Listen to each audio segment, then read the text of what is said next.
बार की बात है। एक घने जंगल में विशाल बरगद का पेड़ था। उस पेड़ पर बहुत सारे तोते रहा करते थे। वे सभी हमेशा इधर उधर की बातें करते रहते थे।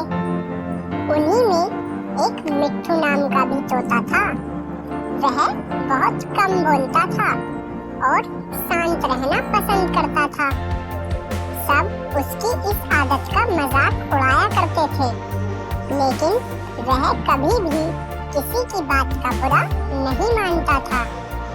एक दिन दो तोते आपस में बात कर रहे थे। पहला तोता बोला, मुझे एक बार बहुत अच्छा आम मिला था। मैंने पूरे दिन उसे बड़े चाव से खाया। इस पर दूसरे तोते ने जवाब दिया, मुझे भी एक दिन आम का फल मिला था। मैंने भी बड़े चाव से उसे खाया था। वहीं मिट्ठू तोता चुपचाप बैठा था। तब तोतों के मुखिया ने उसे देखते हुए कहा, अरे हम तोतों का तो काम होता है बात करना, तुम क्यों चुप रहते हो? मुखिया ने आगे कहा, तुम तो मुझे आलसी तोते भी नहीं लगते, तुम नकली तोते हो। इस पर सभी तोते उसे नकली तोता कहकर बुलाने लगे, लेकिन मिट्ठू तोता फिर भी चुप था। यह सब चलता रहा।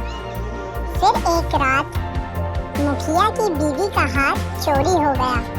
मुखिया की बीवी रोती हुई आई और उसने पूरी बात बताई।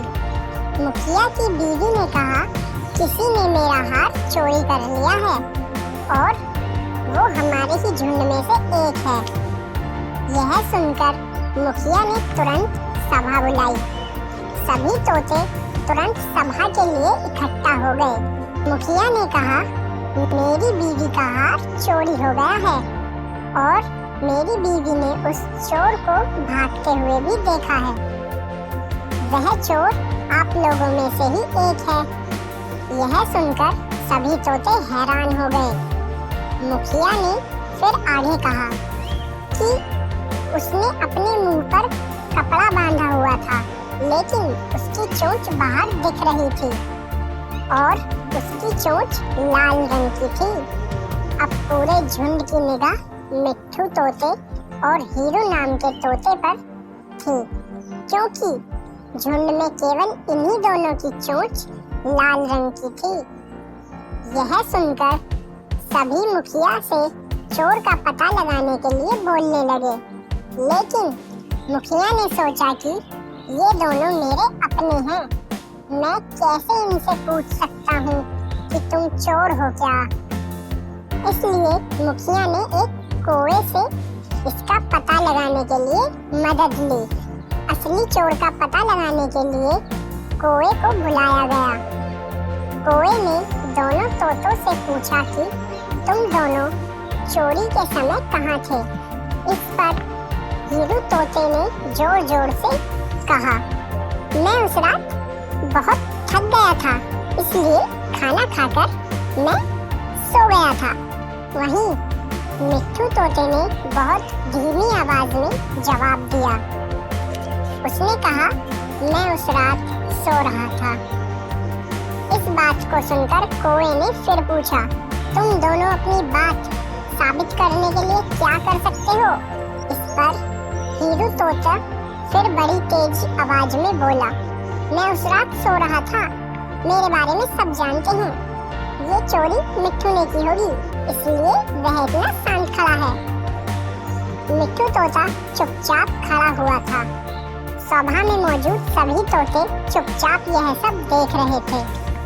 मिट्ठू तोता फिर धीमी आवाज में बोला, मैंने यह चोरी नहीं की है। इस बात पर कौवा मुस्कुराकर बोला कि चोर का पता लग गया है। मुखिया के साथ साथ सब लोग हैरानी से कौवे की तरफ देखने लगे। कौवे ने बताया कि चोरी हीरू ने की है। इस पर मुखिया ने पूछा, आप यह कैसे कह सकते हैं? कौवे ने मुस्कुराकर कहा, हीरू तोता जोर जोर से बोलकर अपने झूठ को सच साबित करने में लगा है, जबकि मिट्ठू तोता जानता है कि वह सच है, इसलिए वह आराम से अपनी बात रख रहा है। कौवे ने आगे कहा, वैसे भी हीरू तोता बहुत बोलता है, उसकी बात पर भरोसा नहीं किया जा सकता।